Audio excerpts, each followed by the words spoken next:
đây đã từng ở tù. His jailmate or his prison mate, he was concerned for him. Và cái người bạn tù của ông đó thì ông này có cái lòng cưu mang cho người đó. So in his church in North Carolina, Paul is training Timothy to make a disciple. Và ông ta đã có những cái người Timothy của mình và huấn luyện họ trở thành môn đệ hóa. Timothy then Skypes into the prison in Florida every week. Và mỗi tuần đó thì ông ta Skype đó vào cái nhà tù ở Florida. Within 2 or 3 weeks, he led his former prison mate to the Lord, cellmate to Trong the 2 Lord. tuần sau đó thì người bạn tù của ông đã tin Chúa. Then the prisoner asked, "Can I invite some of my friends to our discipleship class?" Và cái người bạn tù đó đã hỏi ông là có thể mời thêm những người bạn tù khác được không? So now there's 2 or 3 of them there that the Timothy is discipling. Và cái người bạn tù, cái anh chàng ở North Carolina đã bắt đầu có thêm một vài người nữa trong cái nhóm đó. And they are now beginning to go back into the prison or the general population, and they're beginning to make disciples also. Và những người bạn tù đó cũng vẫn còn ở trong tù và bắt đầu tiến hành làm chứng cho những bạn tù khác. There's one of the guys that I trained in Chattanooga that has started 15 small homeless churches. 16, I'm Và có một người sorry. khác 16. nữa tôi đang làm việc thì ông ta đã bắt đầu khoảng 15 cái nhóm nhỏ mà reach out cho những người vô gia cư. These are people that live under bridges and back in the woods. Là những người sống ở trên đường phố, dưới những cái cầu hoặc là trong những khu rừng rậm rạp. They don't have cars, they smell, they're not going to go to your church. Họ không có xe hơi, họ cũng rất là hôi thối, họ không có đến nhà thờ của mình. Now, they can't, so they don't give any offerings. Cho nên, nhưng mà họ cũng không có dâng hiến gì. They're not going to help your church grow. Họ không có thể dâng hiến và giúp cho hội thánh mình tăng trưởng được. But Jesus died for them. Nhưng mà Chúa Giêsu đã chết vì họ. And the Great Commission is for who? Everybody. Và cái đại mạng lệnh là cho tất cả mọi người.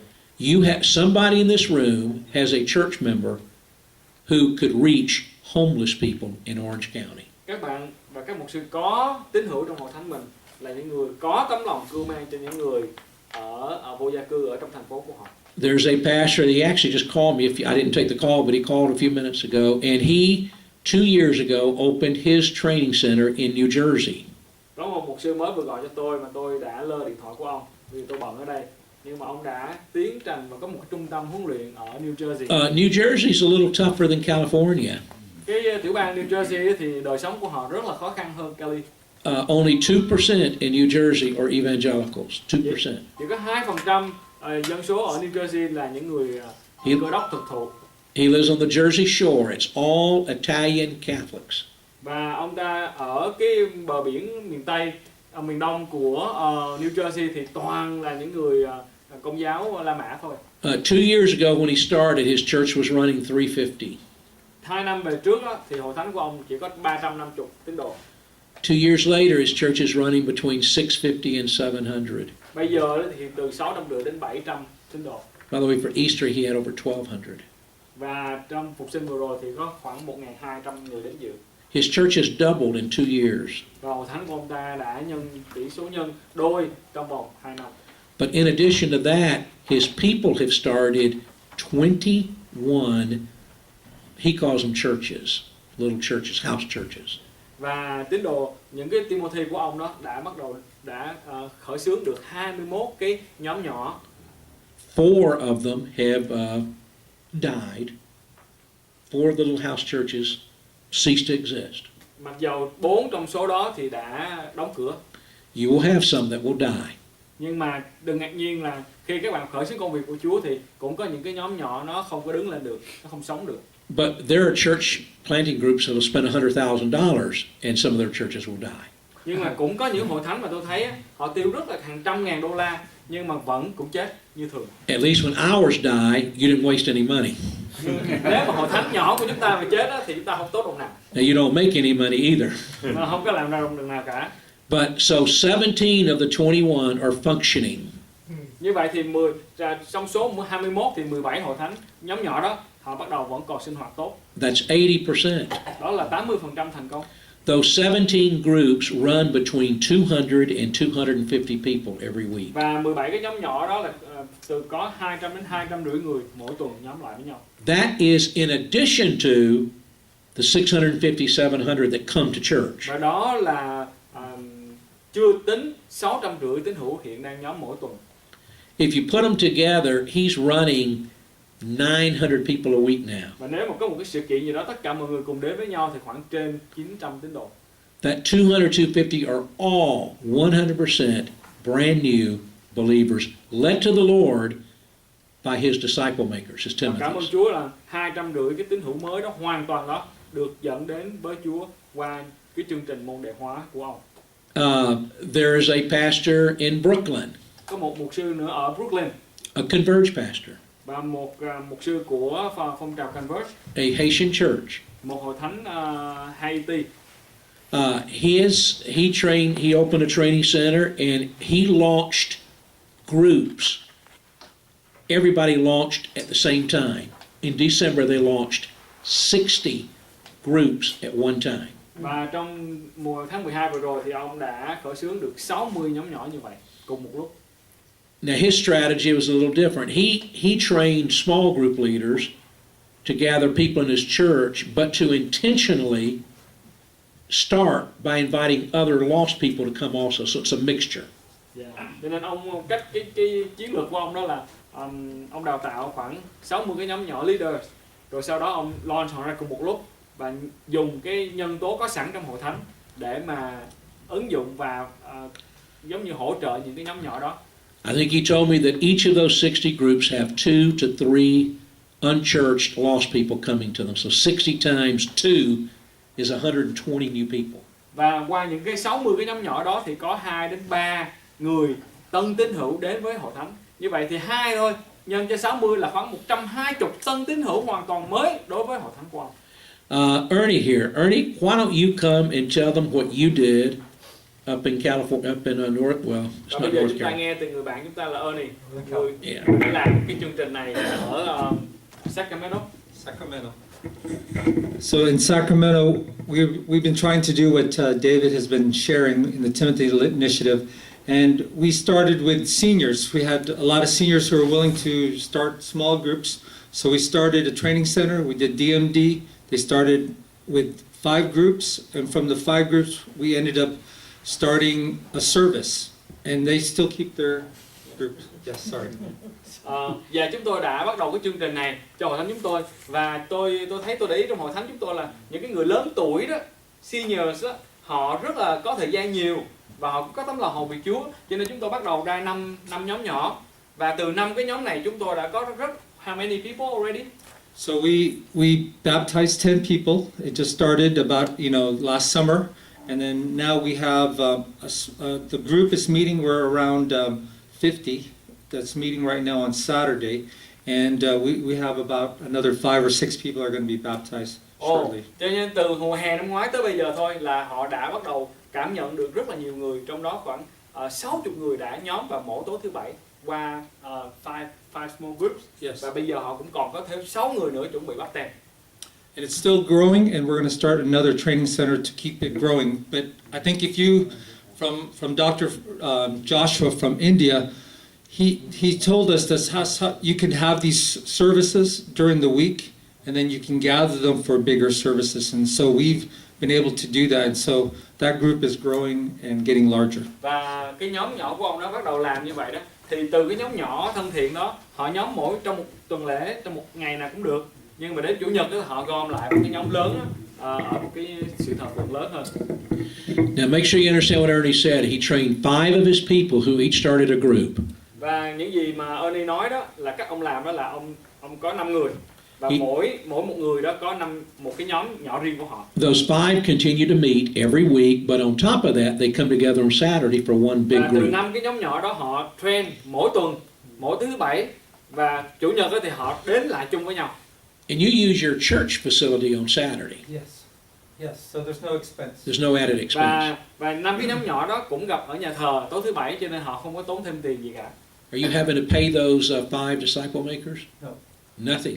We just need more drivers to drive more seniors to Yeah. the church. Yeah. Như vậy thì ông không có tốn đồng nào để trả lương cho 5 cái nhóm nhỏ leader đó cả. Nhưng bây giờ họ đang có một cái problem là phải tìm người lái xe để chở thêm những người lớn nữa đến nhà thờ. Now your an average attendance a year ago when you started at your church, would it have been 150, 200? Just a weekly attendance. Năm ngoái đó thì hội thánh của ông khoảng cỡ 150, 200 tín đồ. So he was running 150, 200. A year later, doing it this way, he's added another 50 people at no expense. Và cuối cùng thì năm nay thì Chúa cho thêm được 50 tín hữu nữa mà không có tốn gì nhiều tiền cả. But see, to me, the best part is not reaching 50 people. It's training 5 Và disciples. theo tôi đó thì tôi không nghĩ rằng cái kết quả tốt là 50 tín hữu mới, nhưng mà cái điều quan trọng nhất đó là huấn luyện được 5 cái thành nhân tố mới cho cái nhân sự mới của hội thánh. They help preach and teach on. Và 5 cái nhân sự đó đã giúp cho tôi giảng dạy và thay thế cho tôi để tôi khỏi bị burn out. Now, let me say something, maybe a little controversial, but hear me on this, okay? You may be thinking about reaching just Vietnamese because you're Vietnamese. Có thể nhiều khi chúng ta là người Việt Nam cho nên chúng ta chỉ nghĩ trong cái giới hạn Việt Nam thôi. And this may be a little controversial, I don't know. But I would challenge you to not just think Vietnamese. Cái này có thể là một chút gì đó khá gây tranh cãi, nhưng mà tôi nghĩ là quý vị chúng ta đừng suy nghĩ trong giới hạn Việt Nam mà hãy nghĩ ra ngoài khỏi Việt Nam. White people need Jesus too. Người Mỹ trắng chúng tôi cũng cần Chúa mà. White people are going to hell. Mỹ trắng cũng đi vào địa ngục. Reach my people too, please. Don't forget about us. Xin cũng hãy làm chứng cho người da trắng chúng tôi nữa. And what about African Americans? They need to be Người Mỹ reached. đen thì sao quý vị? You have tons of Latinos here, Lewis's cousins. Các They're bạn everywhere. có những cái người anh em họ của Louis đây nữa. And they're everywhere. Ở khắp nơi. Millions. They need to be reached. Họ cần phải được nghe về Chúa. Why can't Vietnamese reach Latinos? Why can't you reach Anglos? Why can't you reach Africans? Tại sao các bạn không ra làm chứng cho người Mỹ trắng, người Latin, người Mexican, đủ thứ người hết? Now I realize you're going to gravitate towards your own kind after its own kind, Genesis. I understand that. But if you think just Vietnamese, it's going to restrict you. Yeah. Nếu mà chúng ta chỉ nghĩ trong vòng người Việt Nam thôi thì nó giới hạn chúng ta lắm. You see, I believe the Great Commission, I think it's David Yetter, sums up Acts 1:8 this way, that we are to make disciples here, near, and far away. Và ông David Yetter là một trong những siêu giáo hạt trưởng của vùng Bắc Cali. Ông nói rằng chúng ta làm theo bản đại mạng lệnh đó thì chúng ta làm chứng về Chúa ở đây, Here, ở gần near. đây, ở đây và ở gần đây và ở những nơi thật là xa. Yeah, here, near, far away. Here, near, far away. Here is Jerusalem, Judea. Đây á có nghĩa là nơi Your town, your county. Orange County. Yeah. Near, I define near as close by, but a different culture, Samaria. Cái chữ gần á đối với tôi có thể là một cái nền văn hóa khác, hay là một giống dân khác mà ở gần của chúng ta. Far away is ends of the earth. Còn những nơi xa thật là xa có nghĩa là những quốc gia khác, hoặc là những cái nơi mà chúng ta phải bay máy bay mới tới. Ministries like TTI partner with you to help you make disciples far away. Và chúng tôi sẵn sàng hợp tác với hội thánh của quý vị để đem tin lành của Chúa đến những cái nơi thật xa. But your responsibility directly is here and near. Và trách nhiệm của các bạn là ở đây và ở những nơi gần đây. For you, here is going to be the local Vietnamese, probably. Đối với các bạn, đây gần ở đây có nghĩa là cộng đồng Việt Nam. But the near would be people close by, but a different culture. Anglos, Latinos, Africans. Hoặc là những nơi gần đây là những cái giống dân khác mà Đức Chúa Trời đang đặt để chung quanh bạn. Here's the tendency in churches. Churches tend to forget about Samaria. Đây là cái khuynh hướng mà các hội thánh Chúa hay quên. Đó là chúng ta quên những cái vùng lân cận của chúng ta. Don't forget Samaria. Các bạn ơi, chúng ta đừng quên những cái vùng lân cận chúng ta là những giống dân, những sắc dân, những người có tiếng nói cũng sinh hoạt với chúng ta mỗi ngày. In Matthew 28, the command is not just make disciples, it's make disciples of all nations. Matthew đoạn 28 câu 18 nói rằng không phải là chúng ta môn đệ hóa, chỉ là môn đệ hóa thôi, nhưng mà môn đệ hóa tất cả mọi quốc gia, mọi nước. You probably have someone in your church who could reach Latinos. Có thể các bạn đang có trong hội thánh, hội chúng của mình những người đã được Chúa ban cho khả năng và ân tứ để reach out những cái giống dân sắc dân khác bằng ngôn ngữ, bằng khả năng, bằng tiếng nói, bằng nghề nghiệp của họ. Let me tell you a little story, Để tôi kể cho các bạn một câu and then chuyện sau đây. we'll take a break then. My wife gets her nails done about once. I don't know what's normal. Once a month, is that about right, ladies? I don't know. Tôi nghĩ Seems là like she's tôi không always biết là going chính to xác me. là như thế nào, nhưng mà vợ tôi thì có thể là làm nail khoảng 1 tháng 1 lần. And until about a year ago, it was a Vietnamese man who owned the shop who did her nails. His name was, I think, it was either Hong or Kong. I'm not sure which. Và một cái anh chàng thanh niên đó làm chủ của một cái tiệm nail tên là Công hay là Hong thì tôi không nhớ. But the whole time he's doing her nails, he talks to her. Và trong suốt cái thời gian làm tay cho vợ tôi đó thì anh ta nói rất là nhiều. And he would, my wife got, and his wife is there too. It's a husband-wife team that owned the shop. Và vợ của anh ta cũng ở đó nữa. And sometimes the wife would do the nails, but they're there. It's a family business. Và nó là một cái business của gia đình, cho nên là có khi vợ làm cho tôi, có khi chồng làm cho tôi. She knew everything about that man and his wife.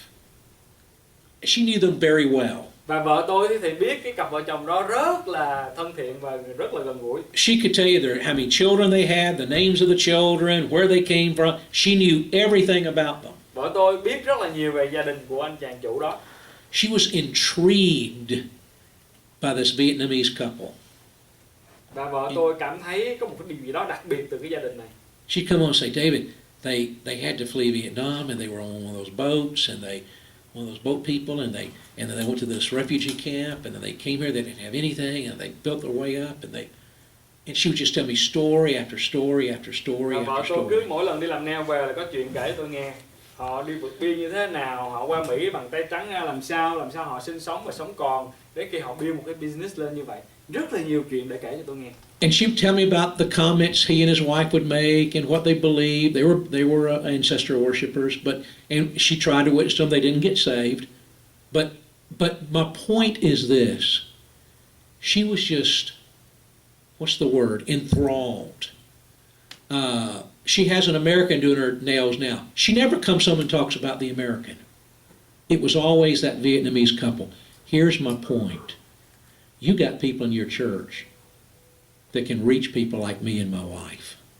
Nhưng mà tôi nói cho quý vị biết, mặc dù biết rất là nhiều về cái gia đình này và họ là những người thờ cúng ông bà, chúng tôi có làm chứng cho họ cũng rất là nhiều, nhưng mà cũng không có dịp, nhưng chưa thấy ai được cứu cả. Nhưng mà tôi biết rằng cũng có người trong hội thánh của quý vị cũng có những cái nghề, cái ngành họ tin Chúa và họ có thể làm chứng cho những người da trắng giống như chúng tôi.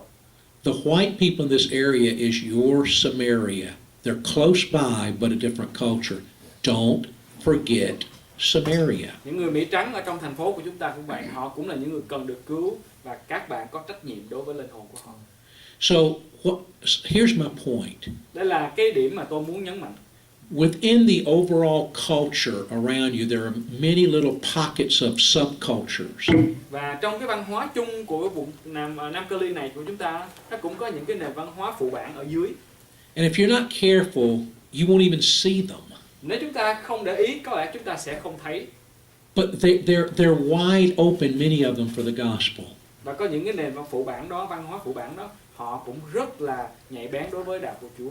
Ernie just gave you an example. He targeted a retirement age group of people. Và Ernie cũng chia sẻ chúng ta đó là ông đã chia sẻ lời Chúa cho những cái cộng đồng của những người lớn tuổi, những người về hưu, những người già.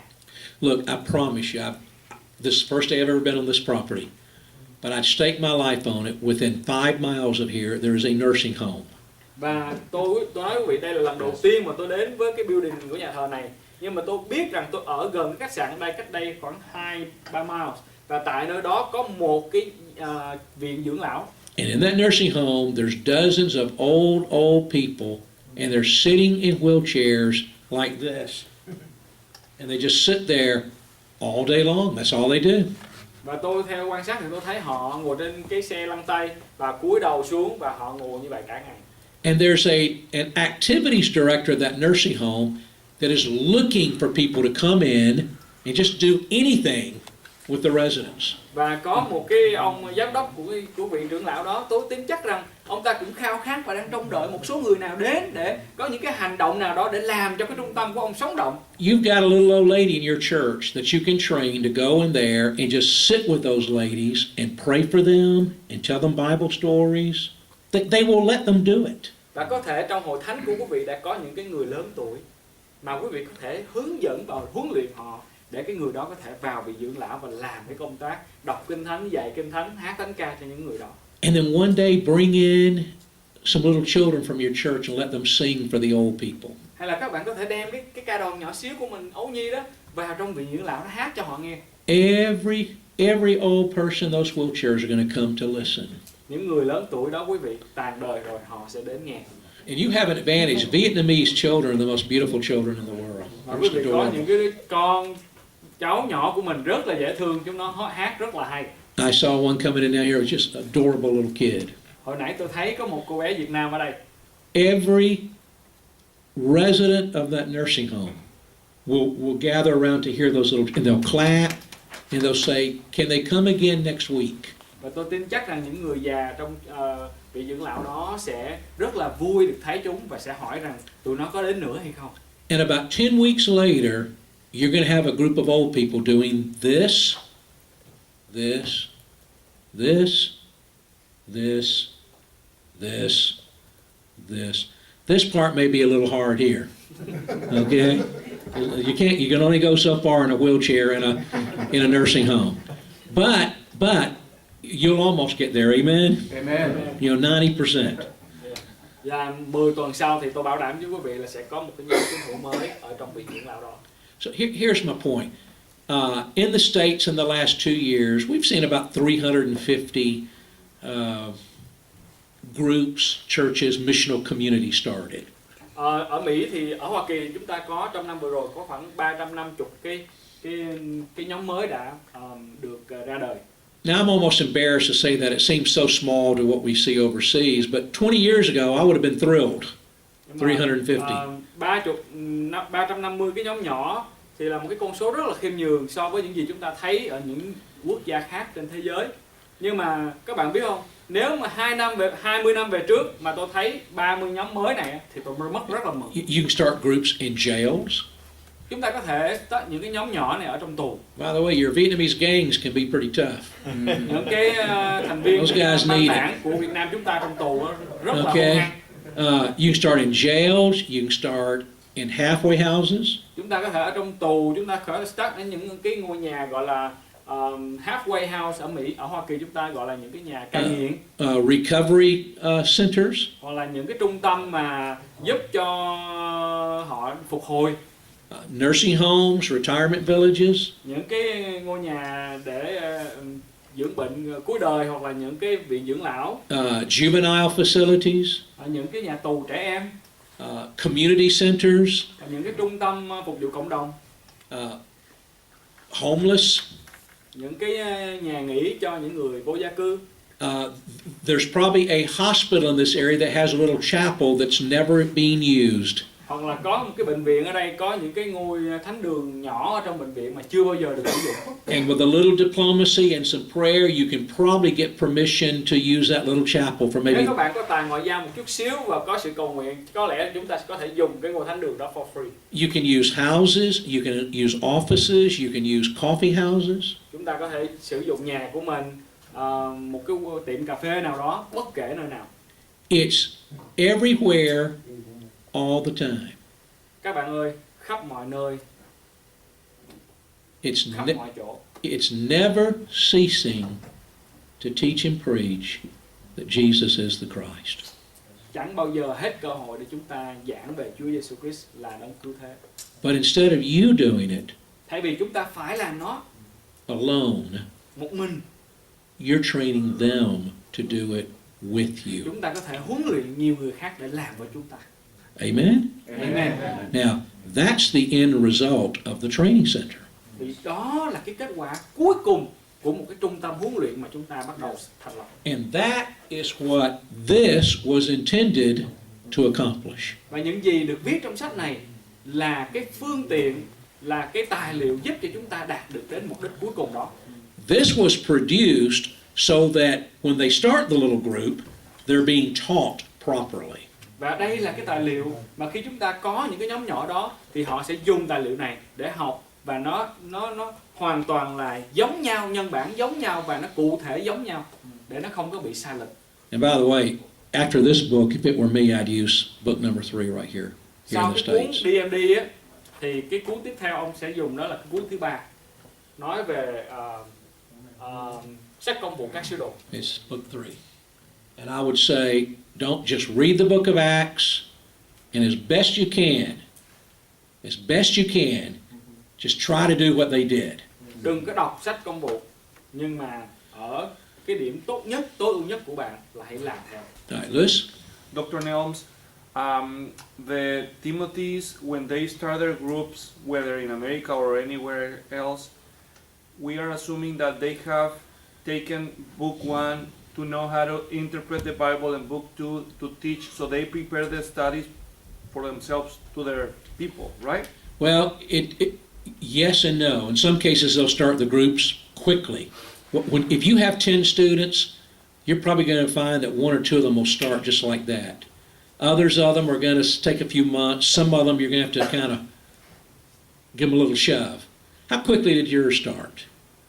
Did they all start at the same time, or did they? We start them all at the same time, and As far as the 5 groups? yeah, Yeah. we start them all at the same time. Okay. Câu hỏi của Louis là nhiều khi chúng ta có trong nhóm của mình á, có khoảng 50 người như vậy, thì cái trình độ của mỗi người nó khác nhau.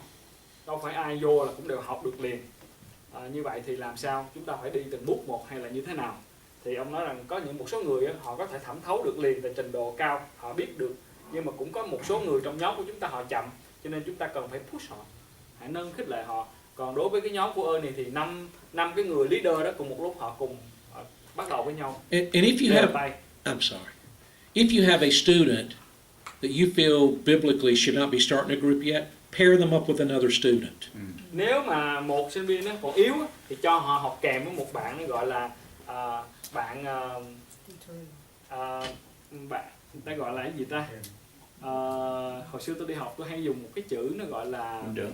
Dạ. Huynh trưởng hả? Dạ không. Bạn học kèm đó là đôi bạn học học hành với nhau để nâng đỡ cho nhau, giải thích cho nhau những gì không hiểu. Đôi bạn học tập đi rồi. You know, some of them you have to actually go there and help them. So I mean, I'm there helping them too. So it's not like they're on their own. Yeah. And there's another pastor that's helping me so that Một số người thì họ they're tự not by học được. themselves. Có một số người tôi phải đến để giúp họ giải thích. Học chung nhóm, học một nhóm. Dạ, học chung nhóm. And the groups they start, they don't have to teach this. They don't have to. Actually, what we teach our students, are you familiar with Discovery Bible Study Methodology, DBS? Chúng ta có biết về cái tài liệu khám phá kinh thánh kinh không? Okay. I think if you just Google Discovery Bible Study, I think it'll, Ernie, you're familiar with it, aren't you? Nếu mà chúng ta bỏ vào Google, chúng ta tìm cái tài liệu khám phá kinh thánh, bài học kinh thánh đó, thì những cái tài liệu đó cũng giúp cho nhóm nhỏ của mình bắt đầu khởi xướng một cách rất là nhẹ. Tại vì những bài học đó rất là đơn giản. It's not a book you buy. It's a methodology. Nó không phải là một quyển sách, nhưng mà nó là một cái phương pháp học. It'll take about 5 minutes. Let me explain. Để tôi giải thích sơ sơ cho quý vị hiểu. And there are variations of DBS. We actually use a variation that's called the sword method. Có 5 cái chữ viết tắt cái ký tự mà phương pháp mà chúng tôi hay dùng thường xuyên đó, nó tên là cái phương pháp kiếm, cái là sword, là SWORD. Yeah. DBS sprang out of church planting movement strategies from Asia. Và DBS là cái chương trình khám phá kinh thánh đó, họ xuất phát từ cái vùng châu Á của chúng ta. And it's great for Louis, you made me think, it's great if you have a new Timothy that's kind of weak in the scriptures. It's a real good method for him or her to use. Và nếu mà chúng ta có một cái thành viên nào trong nhóm của mình rất là yếu đó, thì cái phương pháp này rất là thích hợp cho cái người yếu. You give them a Bible story in the Bible, maybe the story of Jesus and Nicodemus. chúng ta có thể bắt đầu bằng cách là cho họ một cái câu chuyện đơn giản Is như that the là sword trong or văn the Well- Discovery Bible? PBS. dạ. Or maybe David and Goliath, or Jesus calming the storm. Hoặc là nói về Chúa Giêsu với Nicodem, hay là ở trong David và Goliath, hoặc là Chúa Giêsu quở sóng gió bão tố. Take a story in the Bible, there's hundreds of them, but take a story that has maybe 10 or 15 or 20 verses, nothing real long. Khoảng 10-15 câu trong Kinh Thánh. All right, and let's say you're my small group, okay? Và giả dụ như đây là một cái nhóm nhỏ của tôi đi, And I'm the Timothy. và tôi là một Timothy. All right, what I'll do is I'll have everybody, if you have a Bible, I'll have you open your Bible to that story. Và tôi hướng dẫn họ mở Kinh Thánh ra để tìm cái câu chuyện đó. Or I may help you get a Bible app on your phone so you've got it that way. Hoặc là tôi sẽ giúp cho bạn download xuống một cái app ở trong điện thoại. And then I'll ask you to read the story. It'll take like 1 minute to read it. Và khoảng 1 phút để đọc qua cái câu chuyện đó. Then I'll ask you to read the story. Và xin mời bạn đọc cái câu chuyện đó. I may then ask you to read the story. Và tôi mời anh đọc lại câu chuyện đó một lần nữa. And then I'll say, everybody close your Bibles. Và bây giờ chúng ta hãy đóng Kinh Thánh lại. And I'll say to this gentleman, I'll say, can you just kind of retell that story in your own Và words? tôi hỏi cái người thứ tư là xin anh vui lòng kể lại câu chuyện đó trong cái lời của anh được không? And then I'll ask this guy to do the same thing. Và cái người thứ năm cũng vậy. Tôi sẽ Nè. hỏi. Don't interrupt him. Và đừng có cắt lời khi anh ta đang nói. Don't say you left out point number 4. Đừng có nói là anh quên cái đó rồi. He's just simply repeating what he just heard. Và bởi vì anh ta chỉ nhắc lại những gì anh ta mới nghe mà thôi. There's no commentary. Đừng có phê bình cái gì cả. He's not trying to, he's just simply saying, all right, they said that Jesus was in the boat with the disciples and he was asleep, and all of a sudden the storm came up and the disciples were scared, stiff, and they woke up Jesus and said, Lord, we're going to all die. We're going to die. Và đơn giản là người đó chỉ kể lại câu chuyện mà vừa mới nghe thôi. And Jesus said, just don't worry. He told the storm just got quiet real quick. He said, quit blowing, quit making noise, wind. And the storm stopped, and the disciples were amazed. This guy's different. He's different. That's the story. Yeah. Và cái người đó có thể đơn giản kể câu chuyện theo lời của người đó. All right, now look.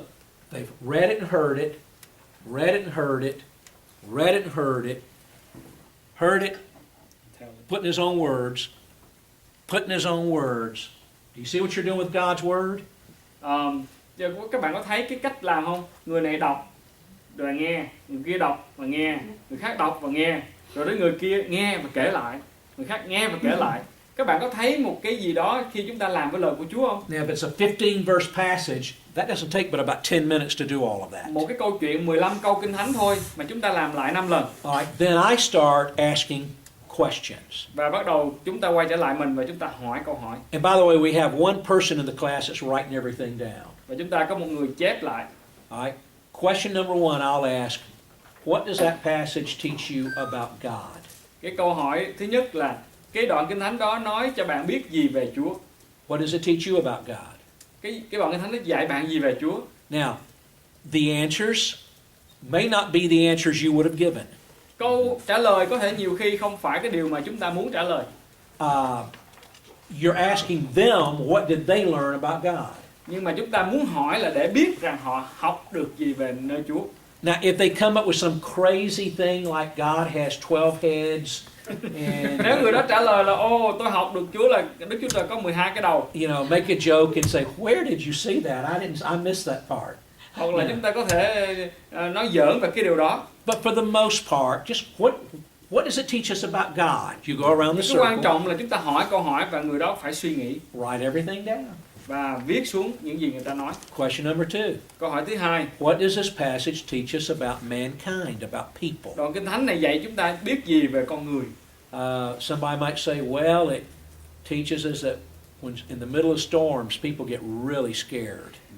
Nó có thể là cái đoạn Kinh Thánh này cho tôi biết rằng khi ở giữa cơn bão thì ai cũng sợ hãi cả.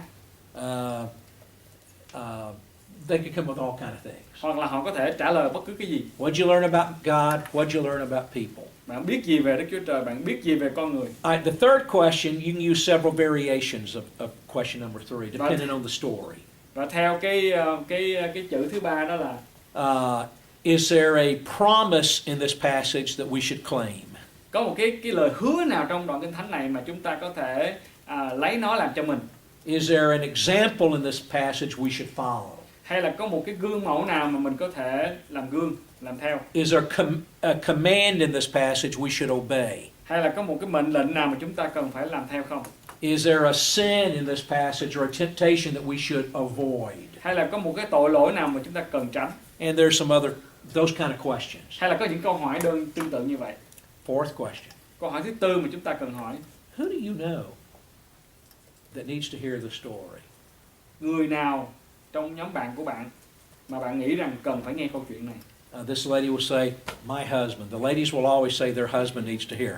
Cái người phụ nữ này có thể nói là chồng của tôi có thể nghe được, bởi vì phụ nữ thì lúc nào cũng nói chồng mình hết á. She'll say, my husband needs to hear the story.